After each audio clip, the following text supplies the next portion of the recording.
बेरमो थाना परिसर में करीब 1 महीने पहले लोग विवादित नारे 60 टन से जुदा मामले ने एक बार फिर तूल पकड़ लिया है। बोकारो एसपी के आदेश पर इस मामले के कई लोगों के खिलाफ एफआईआर दर्ज की गई थी। मीडिया से बातचीत में जयराम महतो ने कई मुद्दों पर अपनी राय रखी।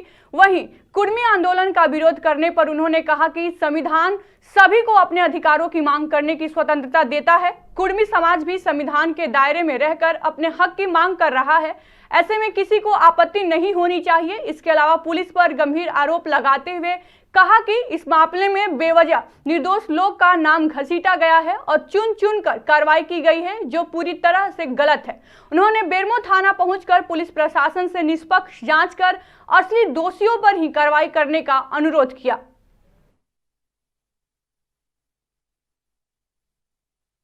दिया गया है और पार्टिकुलर लोगों को नामजद किया गया है, तो ये दुर्भाग्यपूर्ण है। जैसे हमारे परवेज राजू जी हैं, ये थे भी नहीं, दूर दूर तक इनका उस दिन उपस्थिति से कोई नाता भी नहीं है। तो मैंने उनसे वही कहा है कि आप भी इंसान हैं, भूल इंसान से ही होती है, लेकिन उसे सुधारने के लिए आपके पास समय है तो उस पर सुधार किया जाए।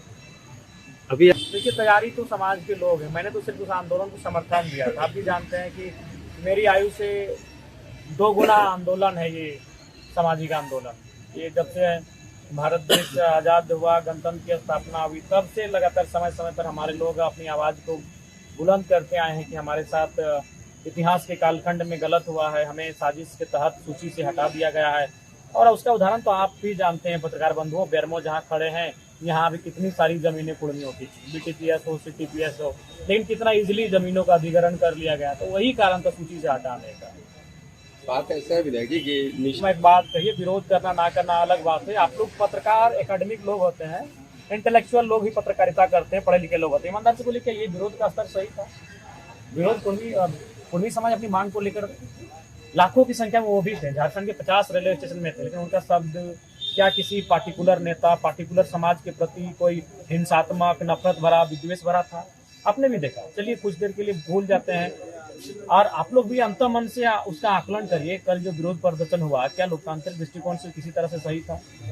उनको आपत्ति है, नाराजगी है, वो भी तरीके से अपनी बातों को रखते हैं, तरीके से रखते हैं, तथ्यों के साथ रखते हैं। मैं बार बार कह रहा हूँ, भारत एक संवैधानिक देश है। इस देश में वन्य जीवों को सुरक्षा का अधिकार प्राप्त है। आर्टिकल 48 के अनुसार भारतीय संविधान अनुच्छेद 48 वन्य जीवों को सुरक्षा देता है। तो हम तो इंसान है, मनुष्य हैं, और हास्य कर जाने वाले मनुष्य हैं। तो हम अपने हक की मांग कर रहे हैं, और वो हक मांग रहे जो हम कभी थे समझे। ऐसा नहीं कि हम कुछ नया मांग रहे हैं। तो देना या ना देना भारतीय संविधान का है, उन तथ्यों का है, उन समितियों का है, जो समितियां तय करती हैं मापदंड को।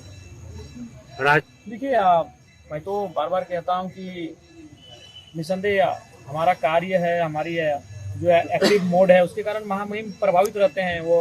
और चूंकि झारखंड के इस बार के विधानसभा में सबसे युवा विधायक हैं, तो वो भी प्रोत्साहित करते हैं कि एक नया लड़का उभर के आया है, अभी इंडिया एनडीए गठबंधन के बगैर आया है, ये इंडिपेंडेंट अकेले आया है। तो ऐसी बात वो प्रोत्साहित करते हैं, बाकी ऐसा कुछ विशेष नहीं। कुछ नया सबका प्लानिंग कुछ देखिए, हम लोग तो प्लानिंग बहुत सारी रखे हैं। जब वो चीजें आएंगे धरातल पर तभी बात करेंगे। आपने एक और आगे लोगों के लिए बिल्कुल ये होना चाहिए था। मेरे बहाने कम से कम, भले लोग आज जो भी कहें, लेकिन मेरे बहाने एक लोकतंत्र की खूबसूरत तस्वीर सामने आई कि हाफ पैंट पहनने वाला लड़का भी, एक टी शर्ट में टी शर्ट वाला लड़का भी, और मिट्टी घर से निकला लड़का देश के, राज्य के सर्वोच्च पंचायत तक पहुंच सकता है। देखिए, वो कार्यकर्ताओं का भाव है, लेकिन मेरी व्यक्तिगत इच्छा किसी पद की नहीं है।